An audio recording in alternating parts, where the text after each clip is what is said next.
తప్పకుండా నేను మళ్ళీ మీరు ఎందుకంటే చెప్పాలి కూడా చెప్పాలి, ఎందుకంటే సమాజానికి కూడా అర్థం కావాలి. అయితే ఎందుకంటే ఆ రోజు నిజంగా కూడా 1 ఓటు 2 రాష్ట్రాలను వచ్చినప్పుడు వాజ్పేయి గారి ప్రభుత్వ నేతృత్వంలో బీజేపీ ప్రభుత్వం ఏర్పడి 3 రాష్ట్రాలు ఇచ్చింది కూడా. 3 రాష్ట్రాలు జార్ఖండ్, ఉత్తరాంచల్, ఛత్తీస్గఢ్ ఆ 3 ఇచ్చింది.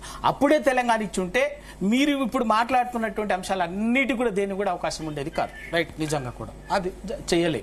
1 2 ఇక తెలంగాణకు ఎప్పుడైతే ఇచ్చిందో ఈ రోజు వరకు బీజేపీ పార్టీ కేంద్రంలో రాష్ట్ర ఏర్పాటు రోజు అసెంబ్లీ సాక్షిగా తెలంగాణ రాష్ట్రానికి, ఆంధ్రప్రదేశ్కు తెలంగాణ రాష్ట్రానికి, ఆంధ్రప్రదేశ్కి ఏమో పోలవరము ఇవన్నీ కూడా అప్పటికే జాతీయ ప్రాజెక్ట్ ఇచ్చింది, తెలంగాణకు కొన్ని హామీలు ఇచ్చింది. ఎందుకంటే 60 ఏళ్లుగా అన్యాయానికి గురైనటువంటి ప్రాంతం కాబట్టి ఈ ప్రాంతంలో జరిగినటువంటి వెనకబాటు వివక్షపూరితమైనటువంటి వెనకబాటుతనాన్ని సరిదిద్దాలనేటువంటి ఉద్దేశంతో పార్లమెంటు సాక్షి అందరికీ ఆ రోజు మన తెలంగాణ ప్రజల తరఫున వాస్తవం మనస్ఫూర్తి అనేక సందర్భాల్లో కూడా చెప్పినాం. సుష్మా స్వరాజ్ వారు నిటారుగా తెలంగాణకు నిలబడ్డది. ఎందుకంటే మనం తెలంగాణ ఆకాంక్ష కోసం నిలబడేటువంటి వాళ్ళని ఎప్పుడు ఎవరిని కూడా తప్పనిసరిగా తెలంగాణ సమాజం కృతజ్ఞతాపూర్వకంగానే ఉంటుంది.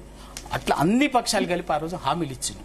ఇవాళ తెలంగాణకి ఇచ్చినటువంటి ఏ ఒక్క హామీని కూడా నెరవేర్చలేదు. ఈ 11 సంవత్సరాలు, ఇప్పటికి 11 ఏళ్ళు అవుతుంది బీజేపీ పార్టీ. అవి కూడా నిజంగా కూడా చేసింది. 2 పోలవరం ఎట్లయితే ఆంధ్రప్రదేశ్కి ఆ రోజు ప్రకటించారు జాతీయ ప్రాజెక్టుగా, తెలంగాణ కూడా ఆ రోజు పార్లమెంట్ ఇచ్చినటువంటి హామీలు, మిగతా హామీలన్నీ నేను ఇక మళ్ళీ ఇదెందుకు సబ్జెక్ట్ అంతా కూడా సందర్భం కాదు కాబట్టి పోతాను.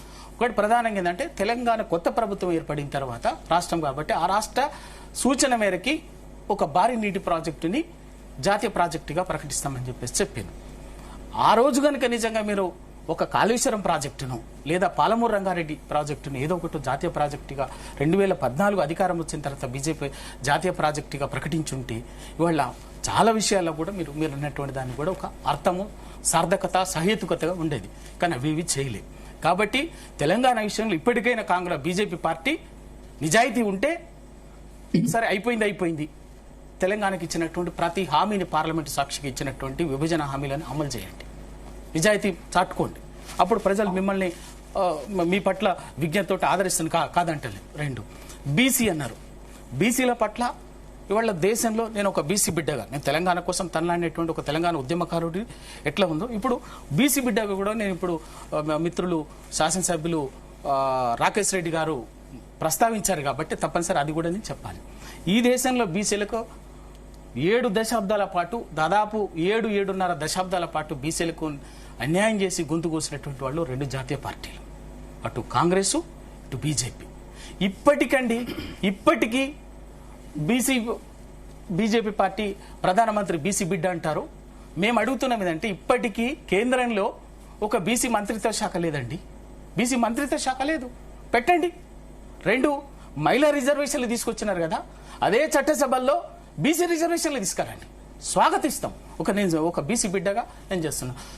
మా పార్టీ నుంచి కూడా, బీఆర్ఎస్ పార్టీ నుంచి కూడా, నేను ఒక బీఆర్ఎస్ పార్టీ ప్రతినిధిగా మీరు ఆ బిల్లు తీసుకొచ్చింది అనుకోండి, బాజాప్తా మేము కొట్లాడి ఒప్పించి సంపూర్ణంగా మద్దతు ఇప్పిస్తాం.